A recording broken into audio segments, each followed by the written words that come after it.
Hello po. Peace be with you. The name, our Lord Jesus Christ. Our topic for tonight is the meals of God. It's a topic for tonight. Ayun po ang topic natin. The meals of God give the people is the words of God. Topic for tonight is the meals of God.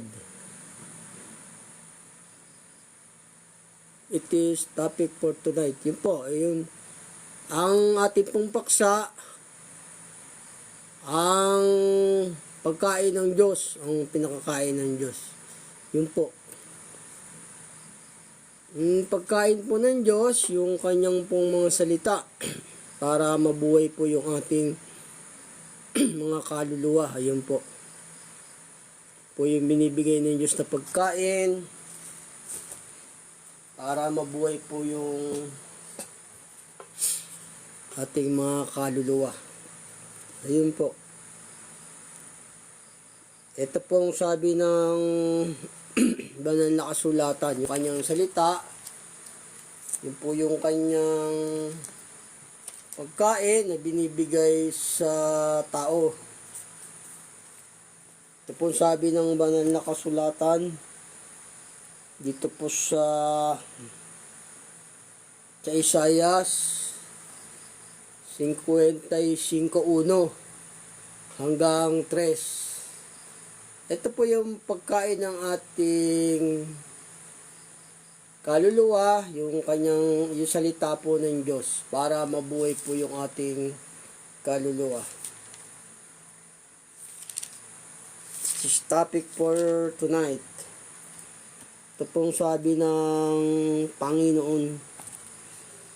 Pagkain po kasi ng kaluluwa natin, yung ating pagkataong loob, ang salita po ng Diyos. Ito po sabi ng Panginoong Diyos.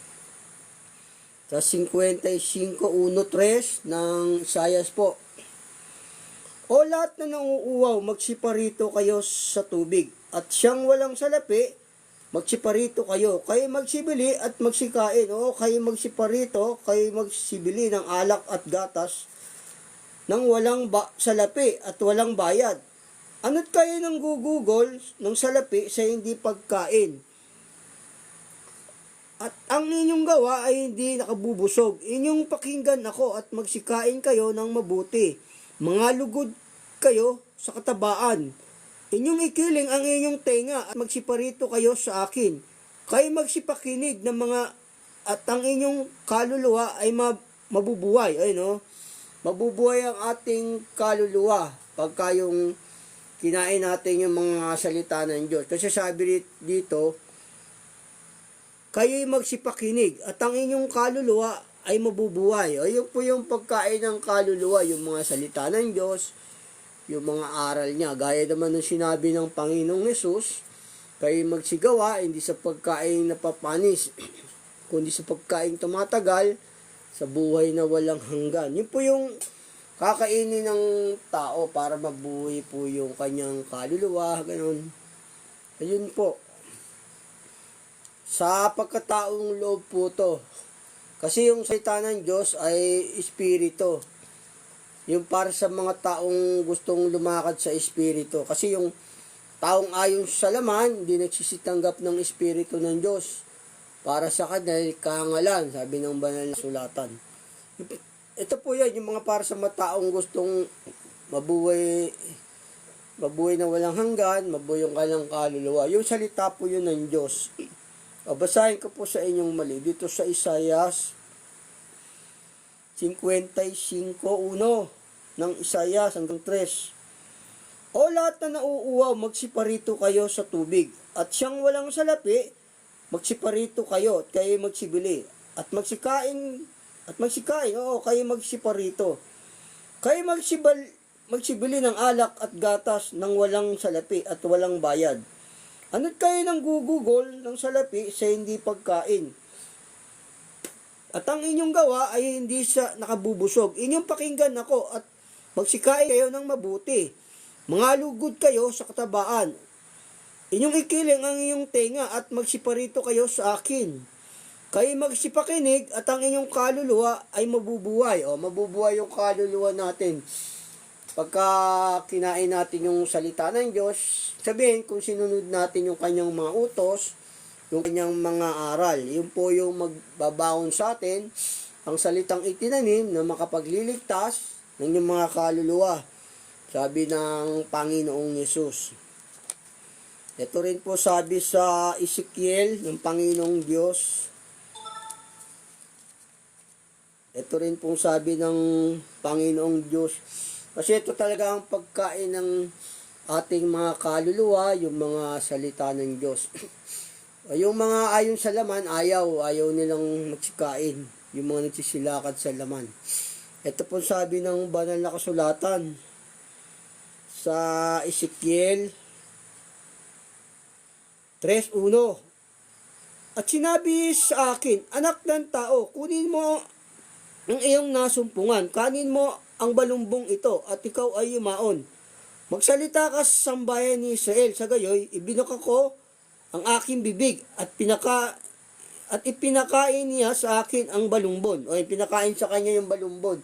Sabihin yung mga aral po yun, pinakain kay Ezekiel. At sinabi niya sa akin, anak ng tao, pakanin mo ang iyong tiyan at busugin mo ang iyong bituka ng balumbong ito na aking ibinibigay sa iyo. Kung magkagayoy, kinain ko at sa aking bibig ay naging parang pulot sa tamisan. At sinabi niya sa akin, anak ng tao, yumaon ka, pumaroon ka sa sambayan ni Israel at magsalita ka ng aking mga salita sa kanila. O yung kinain ni Ezekiel, yung salita, yung sinalita ng Diyos, o kinain niya, o tapos, yun po yung magliligtas ng kaluluwa, yung mga salita ng Diyos. Tapos ipinahayag niya naman sa sambayan ng Israel, ganun. Pero sa kanya muna pinaalam, kay Ezekiel muna. O ganun. O gaya ko naman, pinalam sa akin, o kinain ko, papakain ko naman din sa inyo. Ito sabi ng banal na kasulatan, basahin ko po sa inyo muli. At sinabi niya sa akin, anak ng tao, kanin mo ang iyong nasumpungan. Kanin mo ang balumbong ito at ikaw ay yumaon. Magsalita ka sa sambayan ni Israel.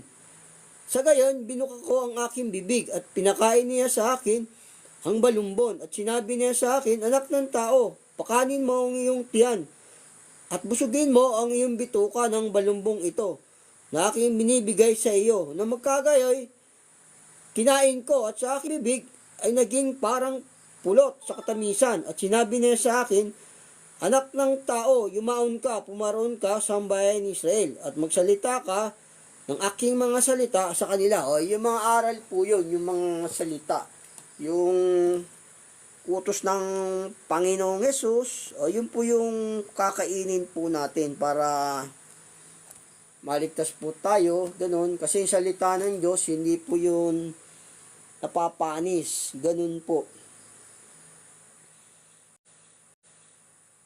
Gaya ng sinabi ng Panginoong Yesus dito, yung mga nasa laman, ayaw tanggapin yung salita ng Diyos Yung mga lumalakad sa laman, ganun. Kailangan yung salita kasi ng Diyos, para yun sa ating kaluluwa, sa espiritu. Yung mga taong nasa laman, ayaw nilang kumain ng salita ng Diyos, yung nakaayon po sa laman, sabi ng banal na kasulatan. Yun po yung kakainin natin talaga, yung salita ng Diyos Kasi ito, yung mga nasa laman, ayaw nilang magsilakad ayaw nilang tumanggap ng aral kasi akala nila kahangalan. Ito sabi ng banal na kasulatan. Dito po sa unang Korinto. Pero yung yun po yung makapagliligtas ng kaluluwa, yung salita ng Diyos. Ito po sabi ng banal na kasulatan. Dito po sa unang Korinto 2:12 hanggang 14. Ngunit ating tinanggap hindi ang espiritu ng sanlibutan, kundi ang espiritong mula sa Diyos, upang ating mapagkilala ang mga bagay na sa atin ay binigay na walang bayad, na ang mga bagay na ito ay atin namang sinasalita. Hindi na mga salitang itinuturo ng karunungan ng tao, kundi sa itinuturo ng espiritu, na iniwawangis natin ang mga bagay na ayon sa espiritu, sa mga palitang ayon sa espiritu. Ngunit ang taong ayon sa laman ay hindi nagsitanggap ng mga bagay ng espiritu ng Diyos, sapagkat ang mga ito ay kamangmangan sa kanya at hindi niya nauunawa, sapagkat ang mga yaon ay sinisiyasat ayon sa espiritu. Ngunit ang sa espiritu ay nagsisiyasat sa lahat ng mga bagay at siya hindi sinisiyasat ng sino man. O yung nasa laman, yung gustong kung ayaw makinig sa utos ng Diyos, kala nila kalangalan, hindi nila alam, nila kamangmangan. Ang utos po ng Diyos, no, ano to, yung spiritual po to. Gagawin natin yung mga bagay na gusto ng espiritu, hindi yung gusto natin, ganun po. Para po tayo ay maligtas, ganun po.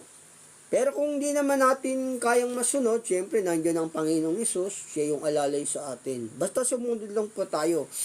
Espiritu po kasi mga utos ng Diyos. Sabi nga ng Panginoong Hesus, kung sinasalita ko sa inyo ay pawang espiritu at pawang buhay. O pang espiritu po yun, yung mga utos ng Diyos. Hindi mo gagawin yung mga bagay na bawal sa Kanya.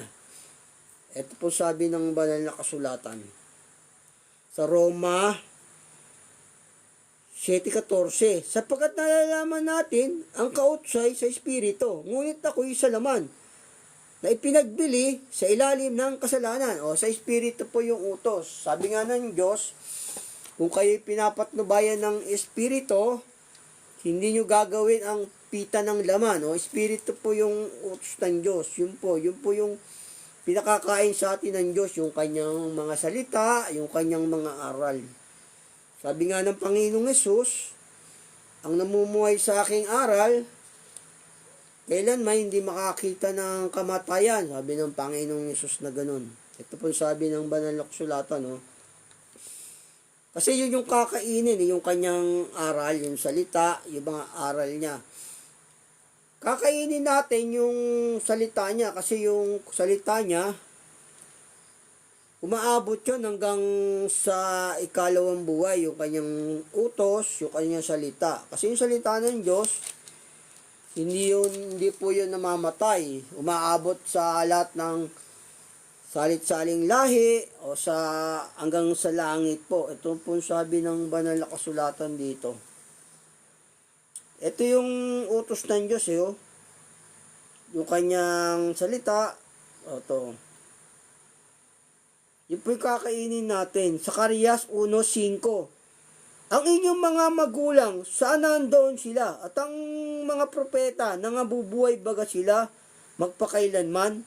Ngunit ang aking mga salita at ang aking mga palatuntunan na aking inutos sa aking mga lingkod na mga propeta, hindi baga nagsiabot sa inyong mga magulang o umaabot sa lahat ng salit-salin lahi yung utos ng Diyos. Yun po yung kakainin natin, yung mga salita ng Diyos, mga aral, umaabot sa lahat ng salit-saling lahi hanggang sa langit. Sabi ng Panginoong Hesus, kayo magsigawa, hindi sa pagkain na papanis, kundi sa pagkain tumatagal sa buhay na walang hanggan. Yun po yung kakainin natin. Sa topic for tonight is the meals of God. The meals of God is the words of God commandment. Yun po yun, kakainin po natin.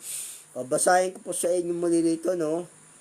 I read again this Zacarias 5, 1:5. Ang inyong mga magulang, sana andoon sila. At ang mga propeta na nabubuhay baga sila magpakailanman. Ngunit ang aking mga salita at ang aking mga palatuntunan na aking iniutos sa aking mga lingkod ng mga propeta, hindi baga nagsiabot sa inyong mga magulang. O maabot sa yon kahit sa lahat ng salit-sali, yung utos ng Panginoong Diyos, Panginoong Hesus. Yung nagsalita sa kay Moises o kay Abraham, ang Panginoong Hesus po yun, hindi po yung Ama. Kasi wala pong makaparoroon sa Ama. Sa yung Ama, hindi pa po yun nagsasalita sa lupa, kundi ang Panginoong Yesus. Siya po yun. O yun po yung kakainin natin, yung mga salita ng Diyos. Ito sabi ng Panginoong Yesus. Yung salita ng Diyos, yung salita po yun ng Panginoong Yesus para mabuhay po yung ating kaluluwa, ganun. Ito po sabi ng banal na kasulatan. Dito po sa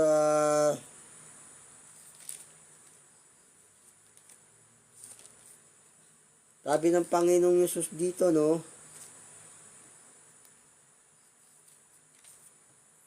Ito po yung kakainin, yung mga katawan ng Panginoong Yesus. Sabihin yung mga utos niya po yun, yung utos niya yung kakainin po natin.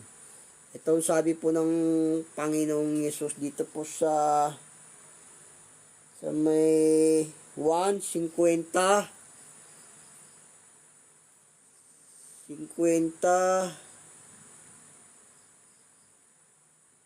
ito po sa 6, 50, 51 hanggang 55, 57.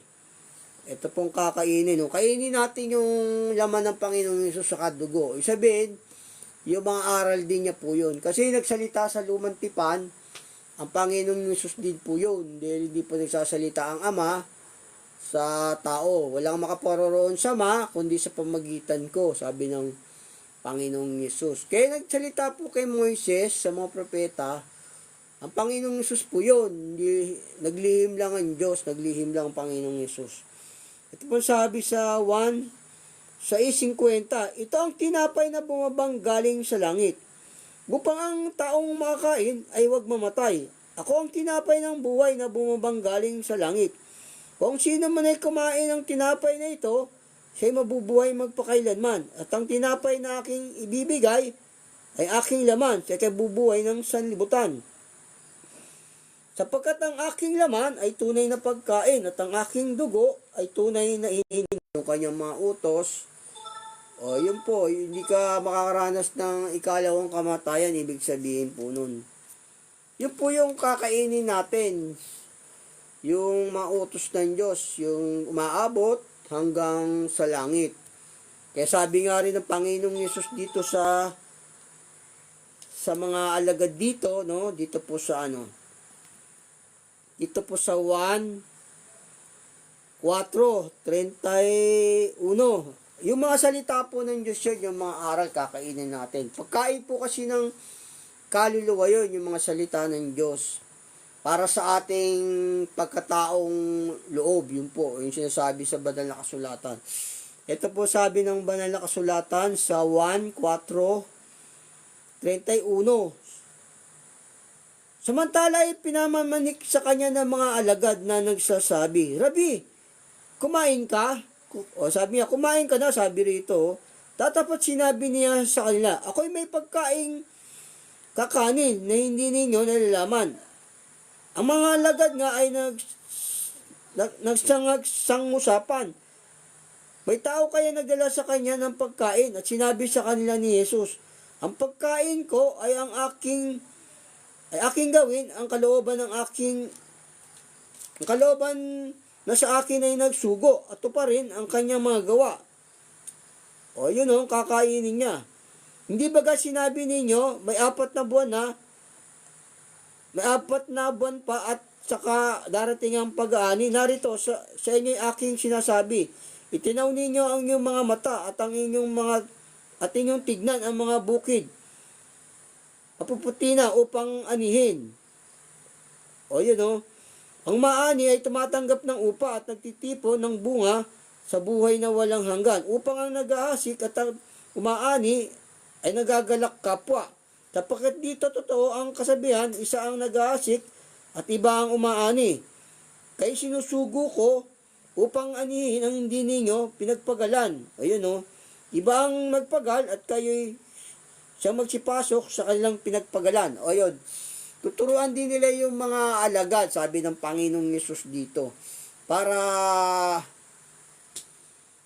makapagtipon sila ng pagkain na tumatagal sa buhay na walang hanggan. Ayun po yung kakainin natin, mga utos ng Diyos. O basahin ko sa inyo pong muli dito para maintindihan nyo. Dito po sa 1:4:31. Samantalang ipinamamanik sa kanya ng mga alagad na nagsasabi, Rabi, kumain ka? Tatapat sinabi niya sa kanila, ako'y may pagkain kakanin at hindi ninyo nalalaman. At ang mga alagad nga ay nagsangusapan, may tao kayang nagdala sa kanya ng pagkain? At sinabi sa kanila ni Jesus, ang pagkain ko ay ang aking gawin, ang kalooban na sa akin ay nagsugo. At ito pa rin ang kanyang mga gawa. O yun po yung kakainin natin. Yung kanyang mga salita, yung kanyang mga aral. Para mabuhay po yung ating kaluluwa, sabi po sa Isaiah 55:1-3, di ba po? Yung po kakanin natin, yung meals of God, yung pagkain po, yung kanyang mga salita, yung kanyang mga aral. Sabi nga, ang salitang itinanim, ang makapagliligtas sa inyong mga kaluluwa. Ito po sabi ng Panginoong Hesus dito sa Dito naman po sa 1:6-27. Magsigawa kayo, hindi sa pagkaing napapanis, kundi dahil sa pagkaing tumatagal sa buhay na walang hanggan, na ibibigay sa inyo ng anak ng tao, sapagkat siyang tinatakan ng Ama sa makatwidbaga ang Diyos. O yun, yung mga salita ng Panginoong Hesus po yun, ang kakainin natin para tumagal po sa buhay na walang hanggan, maligtas po. Ang utos po kasi ng Diyos, Espiritu po yan. Susundin natin yung mga pinagagawa ng Espiritu. Hindi natin gagawin po yung mga sobra sa ating laman, ganon, para po umabot tayo sa magkaroon tayo ng kaligtasan, mabuhay po yung ating kaluluwa, di ba sabi sa Isaiah. Ito po sa sa may Galatians 5. Hindi po natin gagawin yung mga pita ng laman, ganun po. Ito sabi ng banal na kasulatan po sa Galatia 5:16. Sinasabi ko nga, magsilakad kayo ayon sa Espiritu. At hindi niyo gagawin ang mga pita ng laman. O yun, hindi natin po gagawin yung pita ng laman. Yun po yung mga pagkain na pinakakain ng Diyos. Hindi po natin gagawin yun. O patuloy ko po. Sapagkat ang laman ay nagnanasa laban sa Espiritu at ang Espiritu ay laban sa laman. Sapagkat ang mga ito ay nagkakalaban upang wag ninyong gawin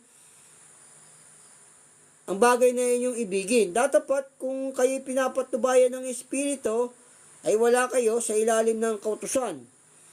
At hayag ang gawa ng laman sa makatwid ay ang mga ito, pakikiapid, karumihan, kalibugan, pagsamba sa Diyos-Diyosan, pangkukulam, mga pagtaniman, mga pagtatalo, mga paninibugo, mga pagkakaalitan, mga pagkampi-kampi, mga pagkababahagi, mga hidwang pananampalataya, mga kamanaghilian, mga paglalasing, mga kalayawan, at ang mga katulad nito. Tungkol sa mga bagay nito ay aking pinagpapaunang ipaalala sa inyo, tulad sa aking pagpapaalala ng una sa inyo na ang mga nagsisigawa ng gayong mga bagay ay hindi magsisipagmana ng kaharian ng Diyos. O hindi magsisipagmana ng kaharian ng Diyos kung hindi natin susundin yung pagkain ng Diyos, yung kanyang mga utos. Pag ginagawa nyo yung pita ng laman na sinasabi ng Diyos dito, o hindi po kayo magmamana ng kaharian ng Diyos. Kasi marami dito sinasabi ng Panginoong Diyos dito na hindi natin gagawin. O yung pag sinunod natin to, yung utos niya, kumakain tayo ng spiritual nun. Hindi natin sinusunod yung mga pita ng laman. Yun po yung pagkain spiritual. Hindi natin po yung gagawin yung mga pita ng laman. Sabihin yung mga sobra po yun, yung mga sobra. Okay lang po yung may asawa tayo. Wag lang po yung sobra, ganun. Sabi nga ng Diyos dito sa ibang verse naman ng Biblia, dito po sa kasi iba dyan, di ba, may mga religion, pwedeng 5 asawa nila, di ba? O bawal po sa Diyos yun. Yung mga ganun. Hulaan po yung gano'n, yung pwede kang mag-asawa ng kahit ilan. O hindi po tunay na sa Diyos yung ganong turo. Yung maraming asawa. Nung araw kasi pwede yun, pero ngayon hindi na po. Sabi rito, sabi naman dito ng Diyos, ito po yung mga pagkain spiritual, hindi mo kailangang gawin ang mga nasa ng laman na over ba, na sobra. Ito po sabi sa Colossus 3:5, patayin nga ninyo ang yung mga sangkap ng katawang na nga sa ibabaw ng lupa. O yun pinapapatay rito. Sabihin, hindi mo gagawin. Pakikiapid, karumihan, masamang pita, masamang nasa, at kasakiman, na iyay pagsamba sa mga Diyos-Diyosan, na dahil sa mga bagay na iyay, dumarating ang kagalitan ng Diyos sa mga anak ng pagsuway. O yun hindi nyo gagawin yung mga ganon, yung mga pakikiapid, karumihan, masamang pita, masamang nasa, kasakiman. O yun yun po yung pagkain spiritual na hindi po natin gagawin yung mga bagay na yon. O ganun po. Kasi po yun mga bawal po sa Diyos yun Yan po yung sabi ng banal na kasulatan. Hindi po natin gagawin ang mga nasa ng laman na pinagagawa ng Diyos. Ganun po. Yun po yung pagkain ng ating kaluluwa, yung pagkataong loob, yung mga utos niya. Kasi yung utos ng Diyos, hindi po yun ayon sa tao. Ayon po yun sa Espiritu, sa ating pagkataong loob po ba. Ganun po. Kasi yung nasa laman, ayaw tumanggap ng Espiritu ng Diyos, di ba? Sabi ng banal na kasulatan. Kasi pagka ginagawa po natin yung kaisipan ng laman, o kamatayan po yun. Kasi yung utos ng Diyos, sa pagkataong loob po to, sa ating mga kaluluwa. Yung sabi ng banal na kasulatan, dito po sa sa unang Pedro 3:3. Para maligtas po yung ating kaluluwa. Sa pagkataong loob po kasi yun yung utos ng Diyos, Espiritu, para sa ating kaluluwa po yun, di ba? Makinig kayo sa akin, sabi ng Diyos, para mabuhay yung mga kaluluwa, di ba? Sabi niya. Ito po sabi ng banal na kasulatan. Sa pagkataong loob po yun. Dito po sa unang Pedro 3:4. Kundi ang pagkataong natatago sa puso, na may damit na walang kasiraan, ng espiritong maamo at payapa, na may malaking halaga sa paningin ng Diyos. Sa pagkataong loob po natin yun, yung mga pinagagawa ng Diyos, yung hindi natin gagawin yung mga pita ng laman.